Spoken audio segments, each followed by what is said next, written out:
सो बच्चे, आज हम टॉपिक स्टार्ट करने वाले हैं, that is global data flow analysis, right.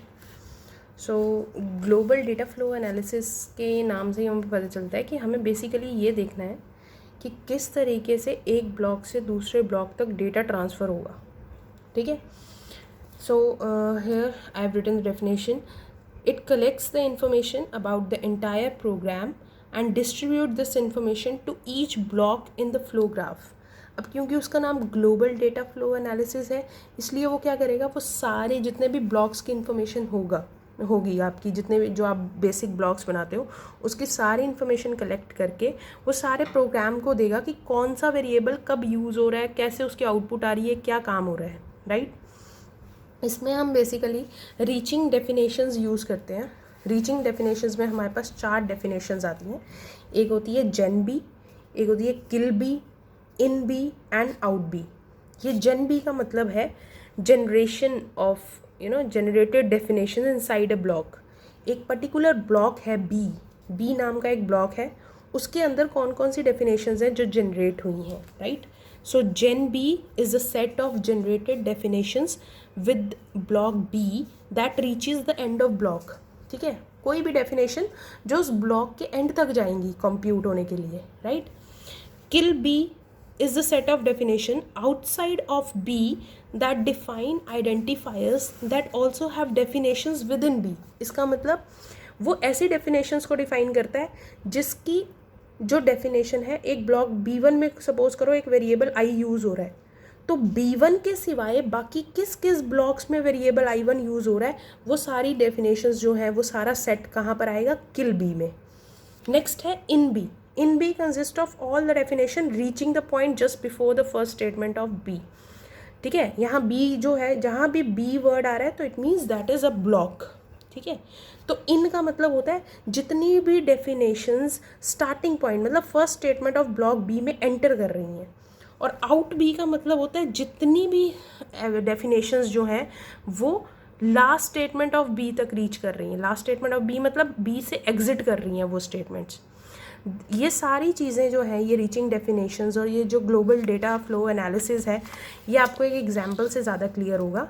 ठीक है, ये वो उस एग्जाम्पल लेने से पहले एक और चीज़, लाइक डेटा फ्लो इक्वेशन भी हमारे पास होती है, that is to compute the out of B. मतलब आउट कौन सा जो कितनी डेफिनेशंस जो हैं वो एक ब्लॉक में से आउट करेंगी, उनका फॉर्मूला क्या होता है, in of B minus kill of B union of gen of B.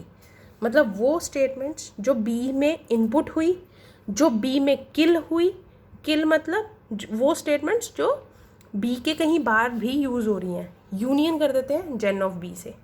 अभी ये जितनी भी बेटा मैंने आपको स्टोरी सुनाई है, आई थिंक ये ज़्यादा आपको क्लियर होगी एक एग्जाम्पल के साथ. ठीक है, so let's come to an example. Example के साथ साथ हम लोग ये डेफिनेशन को रिवाइव करते जाएंगे, right. Now see, now let's take an example. Suppose this is an example given. एक आपके पास ब्लॉक B1 है, ब्लॉक B2 है, ब्लॉक B3 है, B4 है और B5 है. ये आपको बेसिक ब्लॉक्स जो मैंने आपको ऑलरेडी करवाए थे, these are the basic blocks, right. अब होता क्या है, ये सारा क्या आपको ये एरोज के साथ क्या बता रखा है, इसका फ्लो ग्राफ दे रखा है. मीन्स फ्लो एनालिसिस इस पर अब हमने करना है. ठीक है, बेसिक ब्लॉक दिया होगा, बेसिक ब्लॉक के साथ आपको फ्लो ग्राफ भी बना हुआ ये एज इट इज़ दिया होगा. आपको क्या करना है, आपको इसमें से इनके ऊपर डेटा फ्लो एनालिसिस लगाना है. उस डेटा फ्लो एनालिसिस लगाने के लिए हमें ये 4 पैरामीटर्स को आइडेंटिफाई करना है. वो 4 पैरामीटर्स कौन से हैं, किस ब्लॉक के ऊपर हमारा जेन वैल्यू क्या आई, किल वैल्यू क्या आई, इन वैल्यू क्या आई, और एक और होती है हमारे पास आउट. यहाँ मेरे पास स्पेस नहीं थी तो मैं नेक्स्ट यहाँ पर लिख दूँगी, राइट, आउट यहाँ लिख दूँगी मैं. ठीक है, तो ये 4 पैरामीटर्स हमने इसके निकालने हैं. Now let's come to B1. अब एक और चीज़ यहाँ पर देखो, ये मैंने लिखा हुआ है D1, D2, D3, D4, D5.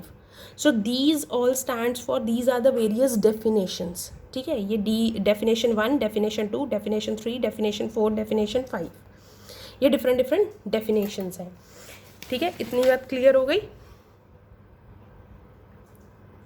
अब देखो, अब हमने क्या करना है, अब ब्लॉक के नीचे सबसे पहले ब्लॉक 1 लिख देना हमने, ठीक है। ब्लॉक 1 लिखा।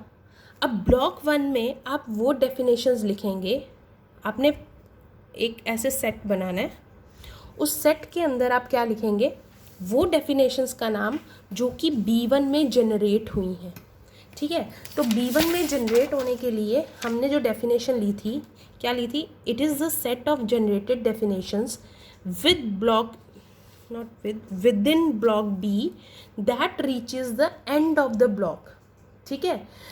वो हमने सेट लेना है डेफिनेशंस का जो डेफिनेशंस जनरेट हुई हैं एक पर्टिकुलर ब्लॉक में और वो ब्लॉक के एंड तक जा रही हैं। फॉर एग्जांपल अब देखो यहाँ पर D1 एग्जीक्यूट हुई। सबसे पहले D1 का वैल्यू, D1 में है I इज इक्वल टू 2, ठीक है। तो आप ये देख रहे हो कि D1 तो यहाँ पर एग्जीक्यूट हुई, B1 में कहीं भी ये I वाली जो इंस्ट्रक्शन है वो दोबारा लिखी हुई है, नहीं लिखी। एक I वाली इंस्ट्रक्शन है, एक J वाली। आपको राइट हैंड साइड पे नहीं देखना, आपको देखना है लेफ्ट हैंड साइड पे। I एक इंस्ट्रक्शन जनरेट हुई थी और एक डेफिनेशन J की जनरेट हुई थी, और ये दोनों डेफिनेशन एंड तक जा रही हैं। मीन्स ये दोनों डेफिनेशन I की वैल्यू 2 और J की वैल्यू I+1 ये दोनों एग्जिट होंगी, है ना। वो डेफिनेशंस जो ब्लॉक में जनरेट हुई हैं और जो ब्लॉक के एंड तक जा रही हैं उनको हम कहाँ लिखेंगे, जनरेट के सेट में। तो जनरेट में डेफिनेशंस कौन सी आ गई, D1, D2, ठीक है। अब सपोज करो कि यहाँ पर मैं एक इसी के अंदर एक D3 लिख देती, जिसमें मैं लिख देती I इज इक्वल टू 1।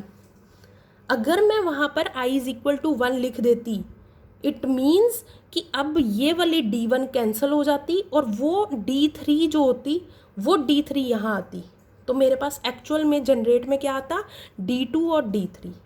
ये बात डिफरेंस पता चला बेटा। वो स्टेटमेंट्स हमने लिखनी है जो कि B1 में जनरेट हो रही हैं और किल नहीं हो रही, एग्जिट हो रही हैं लास्ट तक जाके, ठीक है।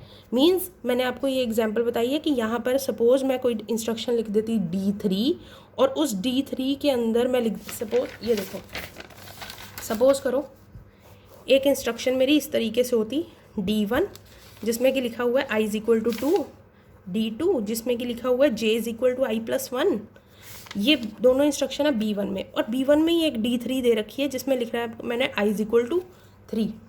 अब ये वाली इंस्ट्रक्शन जब एग्जिट हो रही है ना, तो ये वाला I एग्जिट नहीं हो रहा, वो I वैल्यू 3 को लेके एग्जिट हो रहा है, I वैल्यू 2 को लेके एग्जिट नहीं होगा। इसीलिए हम बोलते हैं वो वाली डेफिनेशंस लिखो जो कि एंड ऑफ द ब्लॉक तक जा रही हैं। So end of the block में यहाँ पर रीच कौन सी कर रही है, D2 और D3। इसीलिए अगर ऐसा केस होता तो हम जनरेट में लिखते D2, D3। अब यहाँ पर ऐसा केस नहीं है तो इसलिए हमने क्या लिख दिया, D1 and D2। I think this is clear to all of you, ठीक है। अब हम जाते हैं B2 ब्लॉक पे। एक और चीज़, अब यहाँ पर देखो टोटल इंस्ट्रक्शंस, टोटल डेफिनेशंस कितनी है, D1, D2, D3, D4, D5। इसका मतलब 5 बिट्स के साथ हम उन डेफिनेशंस को रिप्रेजेंट करेंगे, और वो बिट्स क्या होंगी, या तो 0 होगी या 1 होगी, ठीक है। अब ये D1 टिल D5 को हम 0 या 1 से डोनेट करेंगे। अब 0 वो बिट लेनी है जो प्रेजेंट नहीं है, और 1 वो बिट लेनी है जो प्रेजेंट है, ठीक है। तो अब D1 और D2 प्रेजेंट है, इसका मतलब यहाँ पर आप लिख दोगे 1 1 0 0 0। इसका मतलब D1 present, D2 present and rest D3 D4 D5 आ 0, ठीक है। ये बात क्लियर है सबको, मतलब जो सेट में प्रेजेंट होंगी उसको 1 कर दो, बाकियों को 0 कर दो। नेक्स्ट हमने निकालना है B2 का जन। तो B2 में कौन सी इंस्ट्रक्शन जनरेट हो रही है, B2 में हो रही है D3, और D3 ही इससे आउट हो रही है। B2 में I की कोई और इंस्ट्रक्शन है ही नहीं जो इसको किल करे। इट मीन्स B2 में क्या आ जाएगा जन में, D3। B2 में और कोई जनरेट तो ही नहीं इंस्ट्रक्शन, ठीक है।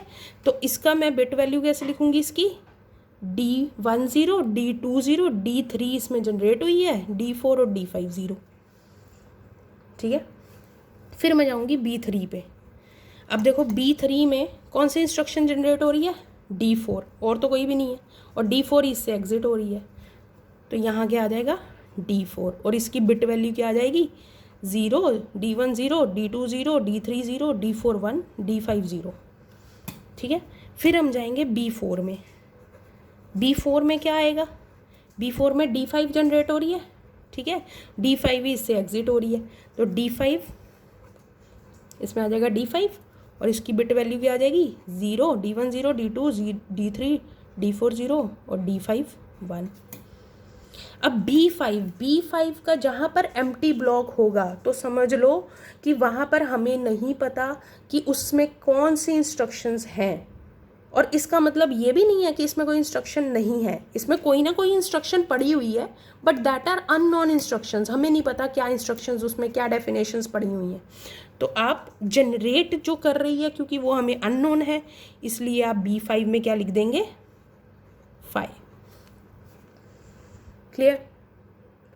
So this is how we write down the definitions in generate of this block. Clear? So this was all about generation definition, right?